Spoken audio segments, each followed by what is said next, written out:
The grand hall of the Zune Collective blazed with lights that reflected off 1,000 polished metals and ceremonial armor, and Kravith stood among the honored veterans with his forearms held rigidly at his sides, while the Supreme Commander droned on about duty and sacrifice, and the glory of the Empire 70. Years of service had earned him the highest decoration the Collective could bestow, but the weight of the platinum star now pinned to his chest felt like it might drag him through the floor and into the darkness below, and he kept his eyes fixed on a point somewhere above the Supreme Commander's head because meeting anyone's gaze might shatter the composure he had maintained for 4 decades young. Officers clustered around the edges of the ceremony, their exoskeletons gleaming with fresh polish in their mandibles, clicking with excitement as they whispered about the famous warriors in attendance, and Kravith could feel their hungry stares like radiation against his scaled skin because everyone knew his name, even if few knew the full story of why he never spoke about certain battles. The ceremony finally ended after what felt like an eternity, and Kravith moved toward the exit with the careful deliberation of someone navigating a minefield. But a young commander with the bright green markings of the Fifth Fleet intercepted him before he could escape into the corridors. "Beyond War, Master Kravith," the young officer said with barely contained enthusiasm. "It would be an honor to hear your wisdom about the Kavalish campaign, and my unit would benefit greatly from understanding how you broke their defensive line at the Third Moon." Kravith felt his secondary lungs constrict, but forced his voice to remain steady as he replied, "The reports are comprehensive, and I have nothing to add that would improve upon the tactical analysis already." Available to junior officers, the young commander's enthusiasm dimmed slightly, but did not extinguish, and he pressed forward with the recklessness of youth. "Then perhaps you could speak about other campaigns. And I have studied every major conflict of the past century, but there is one operation that remains classified at the highest levels." Something cold slithered down Kravith's spine because he knew exactly which operation this ambitious fool was about to mention, and his claws extended involuntarily before he forced them to retract the human pacification campaign. The young officer continued with the obliviousness of someone who had never seen real horror. "The records say it occurred 40 standard years ago, but all tactical data remains sealed. And given your service record places you in that sector during that time period, I do not discuss that operation." Kravith interrupted with a harshness that made several nearby officers turn their heads, "And you would be wise to focus on campaigns where the Collective achieved actual victory, rather than ones that are classified for good reason." The young commander stepped back, as if slapped, and his mandibles worked silently for a moment before he managed to stammer an apology. But Kravith was already moving away through the crowd with his hearts hammering against his ribcage like they were trying to escape his body. Made it to his private quarters without further interruption, though the walk seemed to take hours instead of minutes.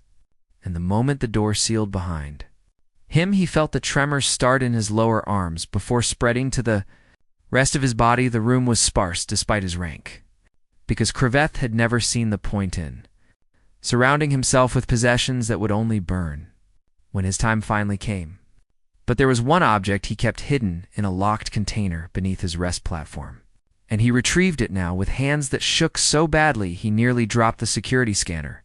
The fragment was small enough to fit in its primary palm, a twisted piece of whole metal that had been scorched black on one side and still bore the pitted scars of weapons fire. And along one edge, human letters had been etched in their strange angular alphabet, though Kravith had long since memorized what they said. USSF. Diaphian T had carried this piece of metal for 40 years, and sometimes he thought it carried a weight far beyond its physical mass because it represented everything the Collective had failed to understand about humanity. And touching it now brought the memories flooding back with such force that he had to sit down before his legs gave out beneath him. The nightmares had never really stopped, though he had learned to function despite them.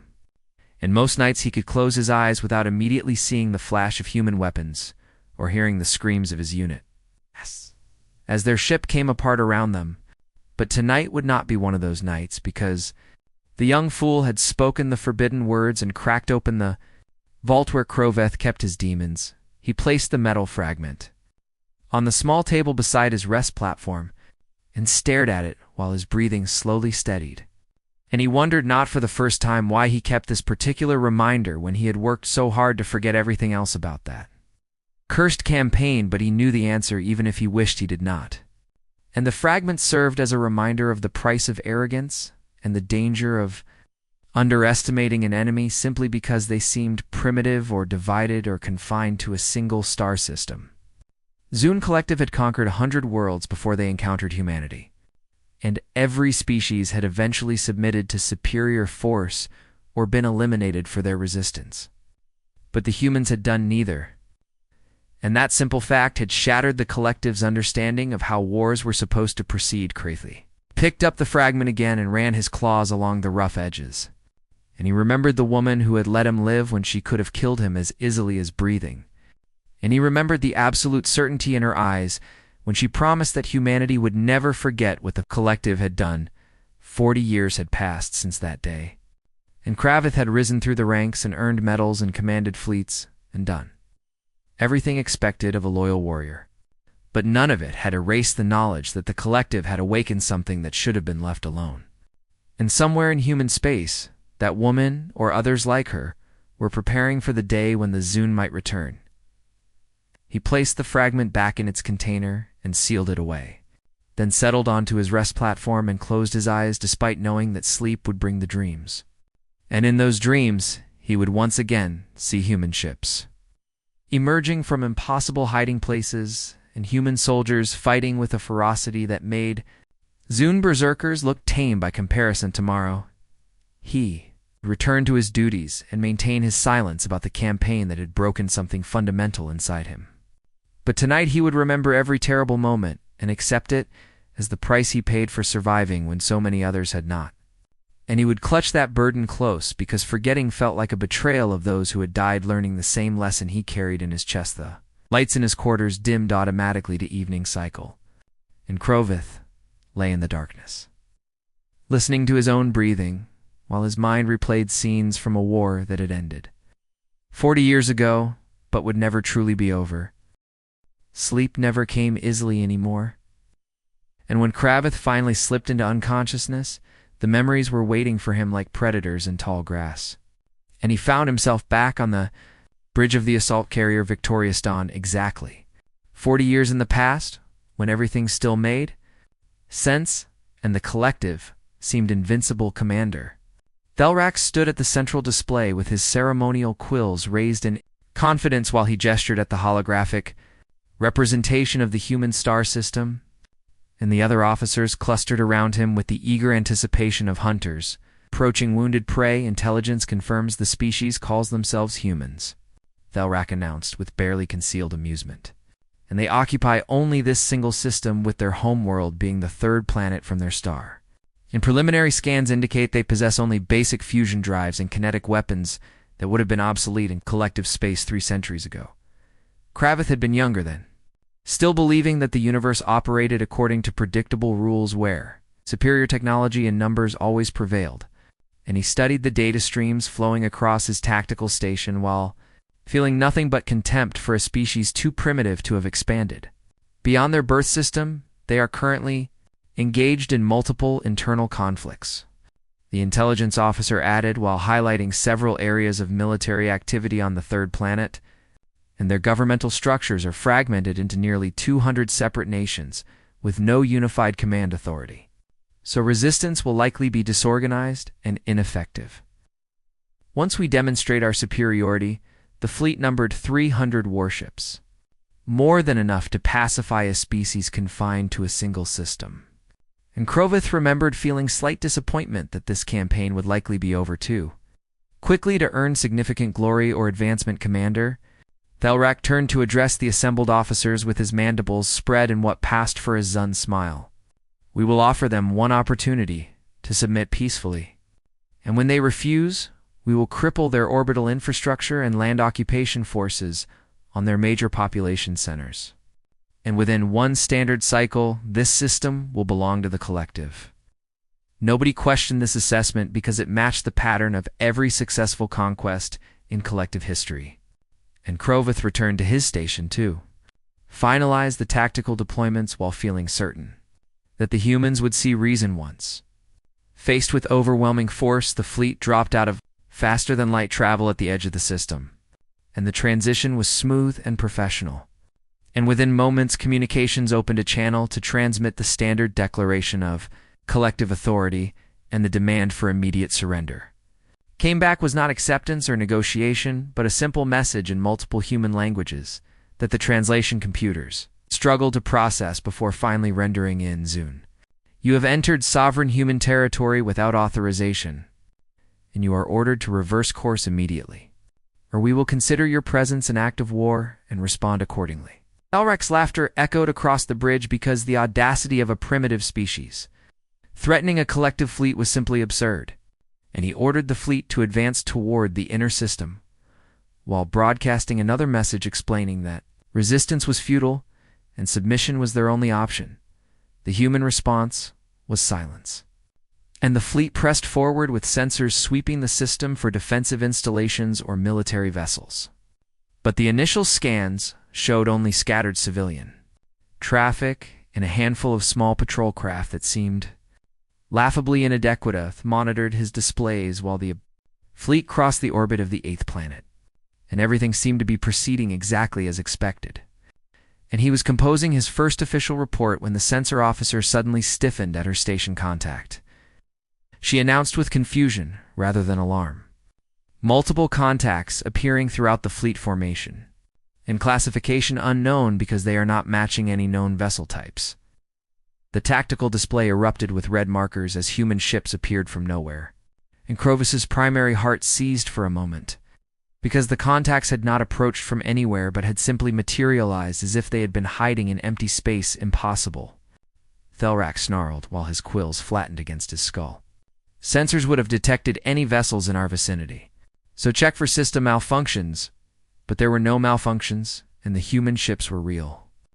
And they had positioned themselves using some kind of stealth technology that had rendered them completely invisible until they chose to reveal themselves. And Kroveth felt the first cold touch of doubt because the collective's intelligence had not mentioned anything about advanced stealth capabilities. The human vessels opened fire without warning or additional communication, and their weapons were not the primitive kinetics that intelligence had predicted, but something that caused collective shields to collapse almost immediately upon impact. And the first Zune warship came apart in a brilliant flash that left after images across Kroveth's eyes. All ships return fire, Thelrak commanded, while recovering from his initial shock. And maintain formation while we assess their numbers and capabilities. But the humans had no intention of allowing a proper assessment. And more ships appeared from concealment near asteroids and behind the outer planets. And they attacked in small groups that struck and withdrew before the collective's heavier weapons could track them properly. And the tactics reminded Kroveth of how small predators harassed larger prey until it weakened enough to bring down the fleet. Pushed deeper into the system despite taking losses. And Thelrak insisted that the humans were simply expending their limited resources in a desperate first strike. But over the following cycles, it became clear that human resources were far from limited. They fought from everywhere and nowhere simultaneously, and they used the system itself as a weapon. And Kroveth watched in growing horror as a collective cruiser pursued what appeared to be a damaged human frigate, only to have it lead them into a trap where mining charges hidden in an asteroid field detonated, with enough force to vaporize both vessels. Human tactics made no sense according to collective military doctrine, and they sacrificed valuable ships in suicide runs that seemed wasteful until Kroveth realized each sacrifice destroyed or crippled vessels worth 10 times as much, in the exchange ratio, meant the collective was losing this war of attrition. Despite their numerical superiority, they fight like animals, one of the junior officers complained. After another ambush left 2 more collective ships drifting and lifeless, and they have no honor or respect for proper military engagement. But Kraveth was beginning to understand that honor and proper engagement were luxuries afforded to species with multiple worlds to retreat to, and humanity had nowhere to run. So they fought with the desperation of creatures backed into a corner with nothing left to lose. The advance continued because Thelrak refused to acknowledge that the campaign was already failing. And Krovith watched his commander make increasingly desperate decisions while insisting that victory was still inevitable once they reached the human homeworld, crossed the orbit of the fourth planet from the sun. And that was when Kroveth first saw Mars. And that was when he began to truly understand what kind of enemy they had provoked. And that was when the nightmares that would haunt him for 40 years really began. The human colony on Mars had been marked as a minor outpost in the intelligence reports. But when the collective fleet approached, they found a fortress world, bristling with weapons and defended by soldiers who refused to surrender even when their defeat became mathematically certain. Krafel's unit was assigned to the ground assault, and he led his warriors into a meat grinder, where every corridor was trapped and every room held enemies who fought until their ammunition ran out and then fought with tools and bare hands. And in one chamber, he found a human child no older than a juvenile Zune, holding a weapon as tall as she was and firing until a plasma bolt ended her. Young life, that was the moment something broke inside Krovith. And he knelt beside the small body while his warriors cleared the rest of the facility. And he wondered what kind of species armed their children and what kind of invader had forced them to make that choice. And for the first time in his military career, he questioned whether the collective's expansion was always justified. Mars fell, eventually, because no amount of courage could overcome the collective's material advantages, but the victory felt hollow. And when Krovith stood among the ruins of the human colony, he saw not a conquered territory, but a warning of what awaited them at Earth. And he knew with terrible certainty that the real war had not yet begun. The campaign became a nightmare that stretched across cycles and consumed ships and warriors at a rate that would have forced any other operation to abort. But Commander Thelrak had staked his career and honor on conquering humanity.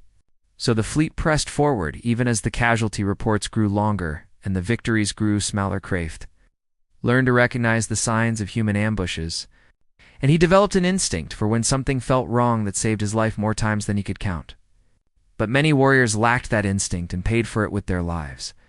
And the replacement troops arriving from collective space had a haunted quality even before they saw their first combat.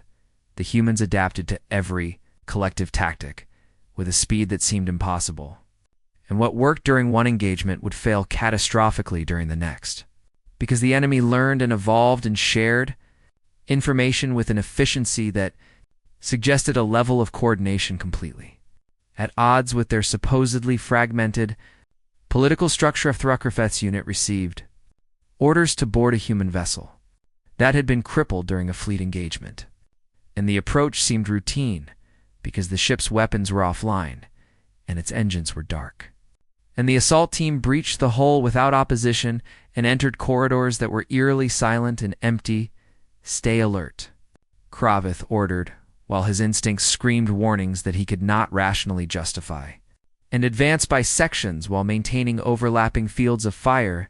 The ship appeared completely abandoned, and the warriors spread through its passages while searching for survivors or useful intelligence. But Krovith could not shake the feeling that they were walking into a trap, even though sensors showed no signs of active threats. They reached what appeared to be the ship's engineering section, and that was where Kroveth saw the countdown display on a jury-rigged device connected to the fusion reactor.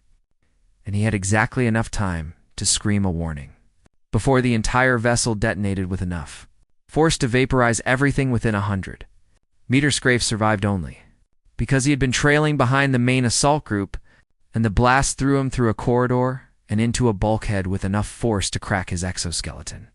But half his unit died instantly while the rest suffered injuries that left them combatant. Effective with remaining warriors found the human crew 3 decks below the blast point, and they had sealed themselves in an escape pod bay with enough air to survive until the collective boarding party triggered their trap. And when Kroveth's warriors breached the sealed hatch, they found 16 humans, waiting with weapons that would have been useless against armored Zune warriors in any other context. But these were not soldiers.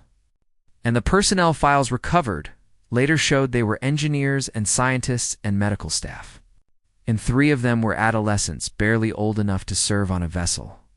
And yet they fought with a ferocity that shocked warriors who had seen combat across a dozen worlds. The The firefight lasted less than a minute because collective weapons and armor provided overwhelming advantages. But in that minute, 2 more Zune warriors died, and 4 others sustained injuries.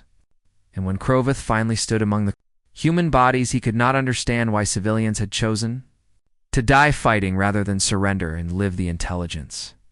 Officer assigned to his unit examined the recovered data and discovered that the humans had uploaded their research and tactical observations to a hidden relay before setting their trap. And every piece of information the collective had assumed would be lost with the ship had instead been transmitted to other human forces. They value information more than their own lives, the intelligence officer reported with something approaching admiration in his voice, and they prioritize the collective survival of their species over individual preservation in ways that exceed even the most disciplined collective warriors. Kroveth began to notice patterns in human behavior that suggested a fundamental difference in how they approached warfare. And where the Zune fought for glory and advancement and the expansion of the collective, the humans fought for something that translated roughly as species survival. And that difference made them willing to accept costs that no rational military force would consider acceptable. The collective captured a human mining colony in the asteroid belt, and the operation seemed like it might finally be a straightforward victory. But when the occupation troops entered the main habitat, they discovered that the miners had converted their entire facility into a massive trap.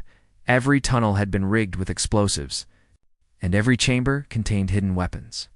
And the environmental systems had been sabotaged so that breaching the wrong door would vent atmosphere from entire sections. And the 3,000 humans who worked the colony had transformed it into a labyrinth designed to kill as many invaders as possible. It took 2 full cycles to secure the colony, and the collective lost more warriors taking 1 mining outpost than they had lost conquering some entire planets. And when the fighting finally ended, only 200 humans remained alive to be taken. Prisoner Krof was assigned to interrogate one of the survivors, and he expected the human to be broken and defeated after watching their home destroyed and their people killed. But the miner looked at him with eyes that held no fear or despair, but only a calculating intelligence that made Kroveth deeply uncomfortable. "Why did you fight?" Kroveth asked while trying to understand the human mindset. "When you had to know that resistance was futile and surrender would have preserved your lives." The human's lips pulled back in an expression that the translation computers identified as a smile, though it seemed to contain no joy. "You think we fought because we believed we could win, but you are wrong. And we fought because every minute you spent killing us was a minute you were not advancing toward Earth. And we fought because every weapon you expended here was 1 less weapon you could use against our homeworld. And we fought because while you were learning to navigate our traps, our military was learning to counter your tactics." Kroveth felt his secondary lungs constrict, because the human was describing a level of strategic thinking that treated individual battles as mere data points in a larger pattern. And the miners had deliberately sacrificed themselves not to win, but to buy time and provide information for forces they would never see. Your species is divided into hundreds of nations. Kroveth challenged while trying to find some crack in the human's composure. And your governments compete for resources and power. So why would miners sacrifice themselves for people on a planet they may never have visited? The human's smile widened slightly. "You really do not understand. And you came to our system thinking you could divide and conquer because you saw our political disagreements. But you failed to comprehend that beneath all our differences is one identity that matters more than nationality or ideology or religion. And we are all human. And you attacked humanity. And that makes you the enemy of every human alive, regardless of what flag they salute or what god they worship." That conversation haunted Kroveth more than the combat itself because it revealed that the collective's intelligence had fundamentally misunderstood what they were fighting.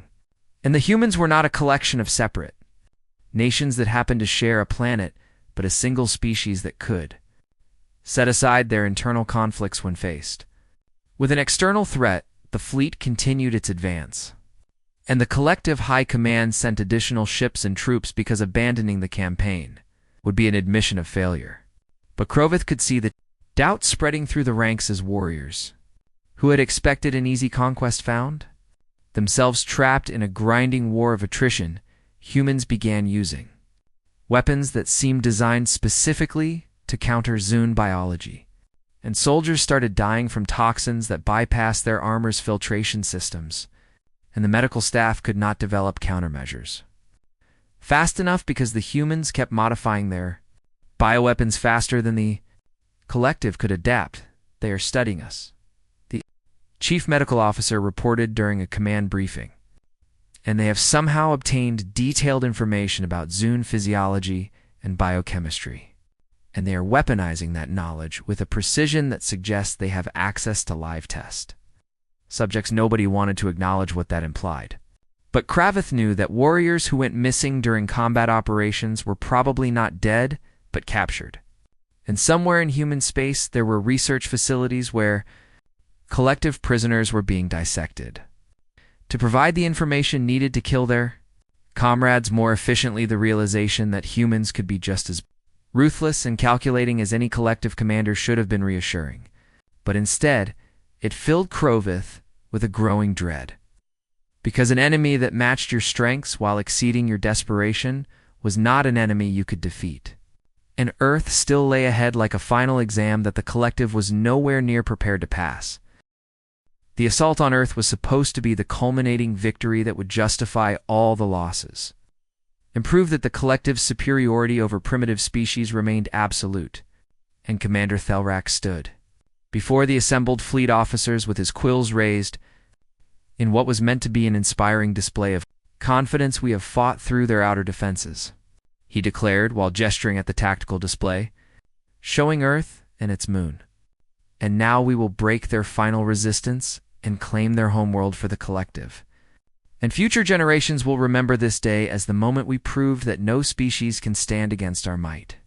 Kravith watched this performance with growing unease because the losses sustained just reaching this point had reduced the invasion fleet to barely a third of its original strength, and the warriors who remained had the hollow-eyed look of soldiers who had seen too much death and no longer believed in certain victory. The approach to Earth revealed a planet that had been transformed into a fortress unlike anything in collective experience, and every continent bristled with weapons emplacements.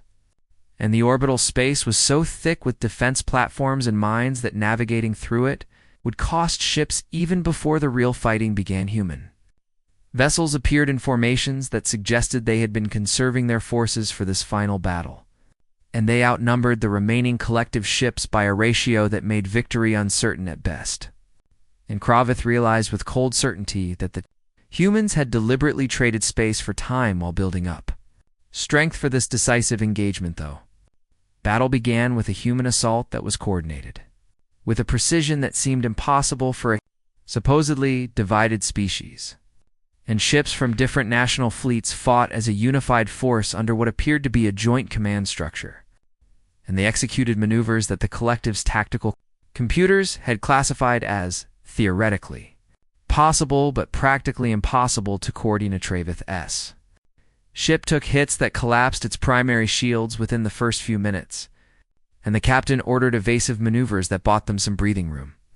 But the human forces pressed their advantage with a relentlessness that suggested they understood this was the decisive moment. A human battleship targeted the victorious Dawn with weapons that seemed designed to disable rather than destroy, and Kravith felt the deck lurch beneath his feet as the engines went offline, and emergency lighting painted everything in harsh red, while damage reports flooded the communications systems. "All hands prepare for boarding actions," the captain announced with admirable calm considering their situation, "and defend the ship until reinforcements can reach us."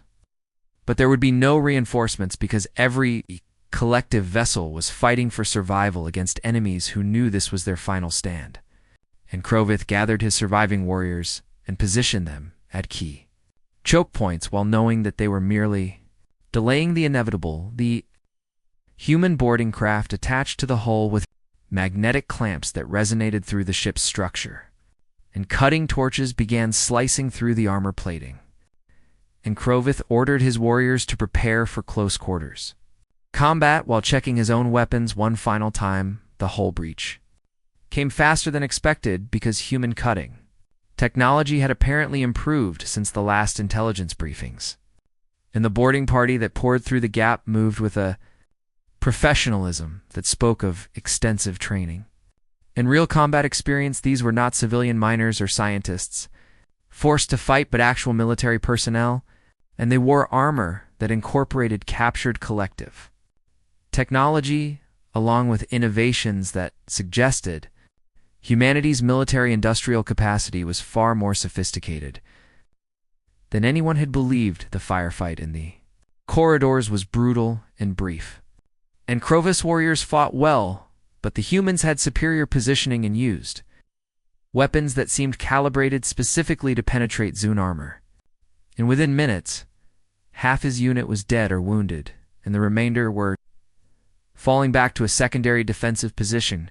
Kraft found himself trapped in a junction with two other warriors, and human soldiers had them surrounded with weapons trained from multiple angles. And he prepared to die fighting, because surrender was not something collective warriors were taught to consider. But the human commander called out in perfect Zune language, "Lower your weapons, and you will not be harmed. And we are taking prisoners for the first time in this war because we want you to carry a message back to your people." The voice belonged to a human female who stepped into view with her weapon lowered, but ready. And Kroveth noticed she was missing her left arm below the elbow, with the stump covered by a mechanical prosthetic that looked crude compared to collective medical technology. And her face bore scars that suggested she had been in close proximity to an explosion at some point. Something in her eyes made Kroveth lower his weapon, and he gestured for his remaining warriors to do the same. And the humans quickly disarmed them and secured them with restraints that were efficient without being unnecessarily cruel. The human commander studied Kroveth with an intensity that made him want to look away.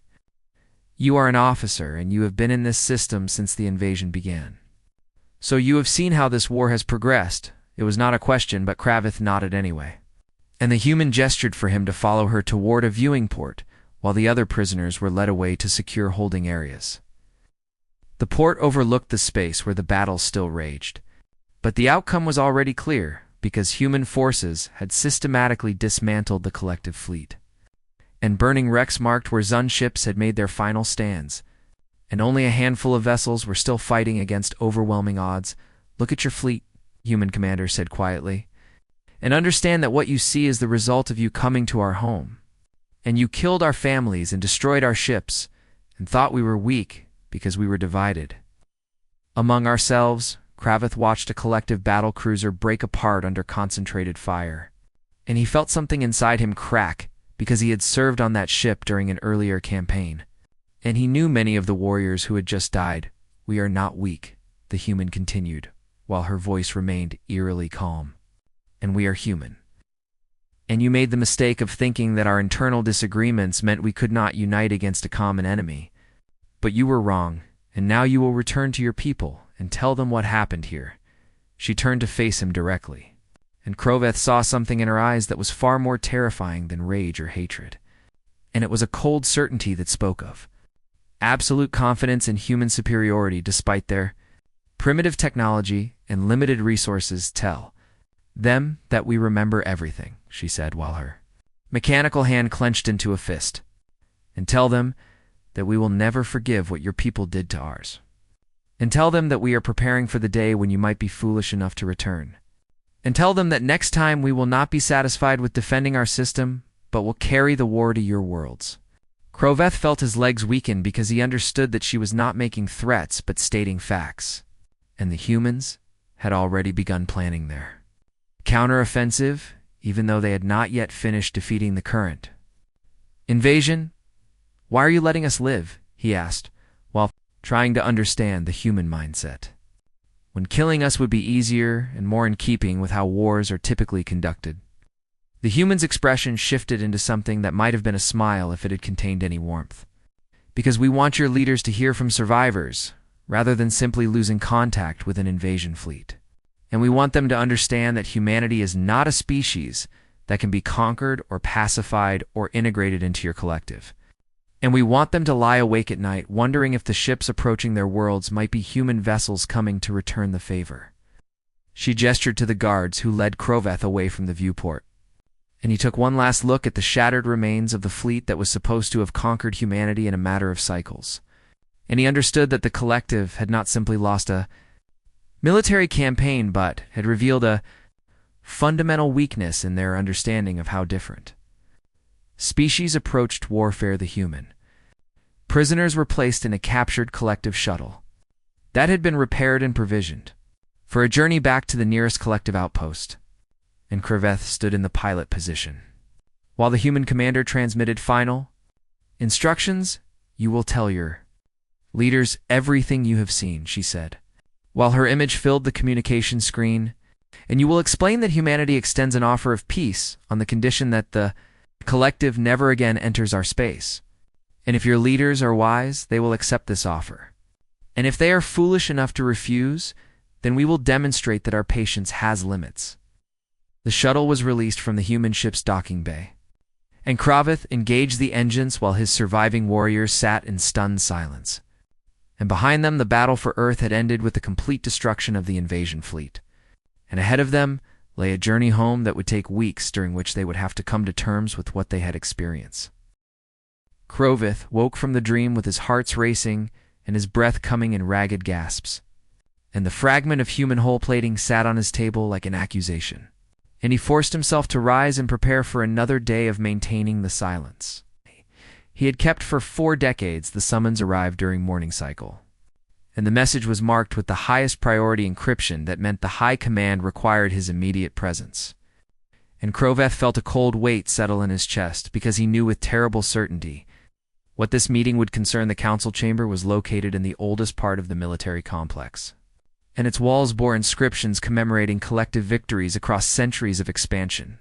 And Kroveth noticed that none of the inscriptions mentioned humanity or the campaign that had shattered the fleet and broken the myth of inevitable conquest. High Commander Velsharn presided over the assembled officers with the kind of authority that came from never having experienced significant defeat. And around the circular table sat representatives from every major fleet, including several young commanders whose quills bore the bright colorations of ambition and inexperienced War Master Kroveth.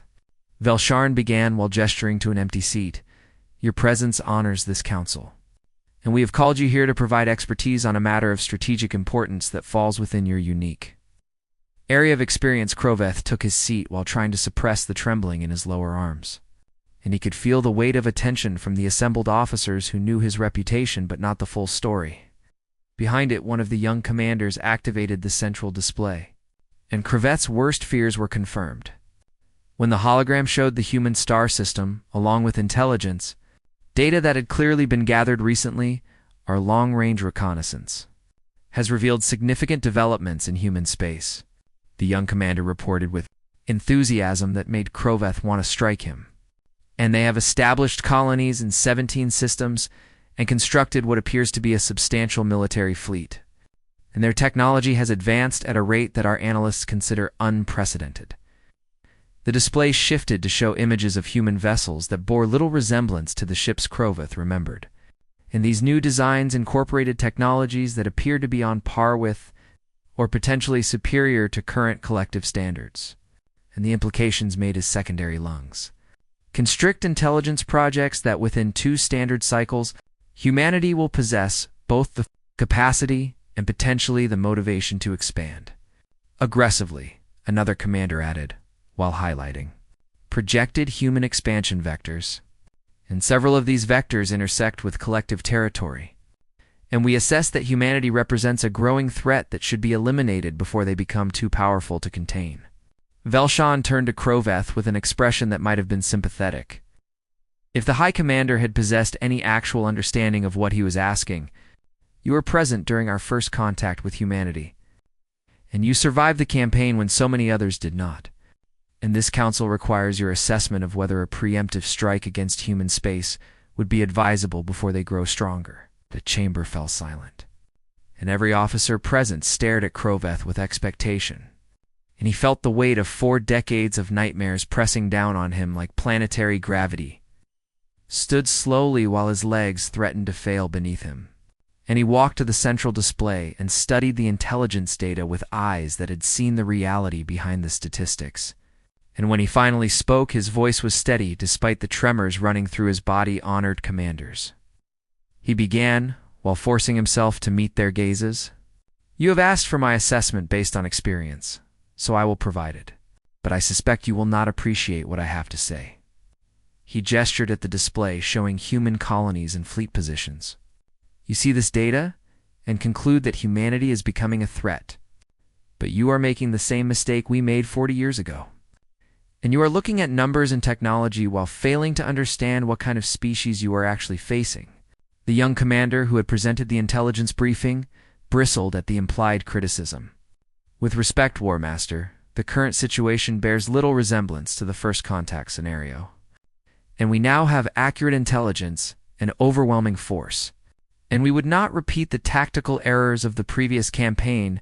Krovith felt something snap inside him, and the careful control he had maintained for 4 decades crumbled. You think the previous campaign failed because of tactical errors? But you are wrong. And we failed because we fundamentally misunderstood what we were fighting. He activated different sections of the historical data. The intelligence report said humans were primitive and divided, and we believed that superior technology would ensure victory. But we did not understand that humans do not calculate odds the way rational species do. And they do not surrender when beaten, because they do not accept that being beaten means. The fight is over. The chamber remained silent. And Krovith continued with words that had festered inside him for 40 years. I watched civilian miners turn their entire facility into a death trap that killed hundreds of warriors. And I saw human children fighting with weapons they could barely lift. And I witnessed scientists sacrifice themselves to transmit data that would help their species survive. And every single encounter taught me that humanity operates according to principles. We do not share. He pulled up casualty reports from the campaign. We lost 217 ships and over 30,000 warriors trying to conquer a single star system. And we failed. And the humans let survivors return home specifically so we could report what happened. And they wanted us to understand that they are not a species that can be conquered. Velsharn's quills flattened slightly. But surely with proper preparation and greater force, we could overcome their resistance. And we have resources that dwarf what they can possibly muster. Kroveth shook his head slowly. You still do not understand. And I stood on a captured human ship while one of their commanders explained that they had been preparing for our return since the moment we left their system. And she promised that if we came back, they would not be satisfied with defense, but would carry the war to our worlds. He activated the most recent intelligence showing human expansion. You see 17 colony systems and think they are spreading themselves thin. But I see a species that has spent 40 years preparing for a conflict they knew might come. And every colony is a fortress, and every ship is a weapon, and every human is a warrior who will fight until their last breath. One of the older commanders spoke up. Are you suggesting we simply allow humanity to expand unchecked? And what happens when they develop the capacity to threaten collective space? Krovith met the commander's gaze without flinching. I am suggesting that they already possess that capacity, and the only reason they have not used it is because they are waiting to see. If we are intelligent enough to leave them alone, he gestured at the assembled officers. You asked if we should attack humanity before they become too strong. And I submit that we are 40 years too late for that question. And they were already too strong the day we arrived at their world. And we just did not understand what strength meant to a species with nowhere to retreat. Velsharn's expression darkened. You are recommending we do nothing. And you would have us accept that a species younger than most collective colonies represents a permanent threat to our security. I am recommending we accept reality, Krovith replied, while feeling a strange liberation in finally speaking the truth he had carried for so long. And the reality is that humanity survived our best attempt at conquest, and they learned from that experience.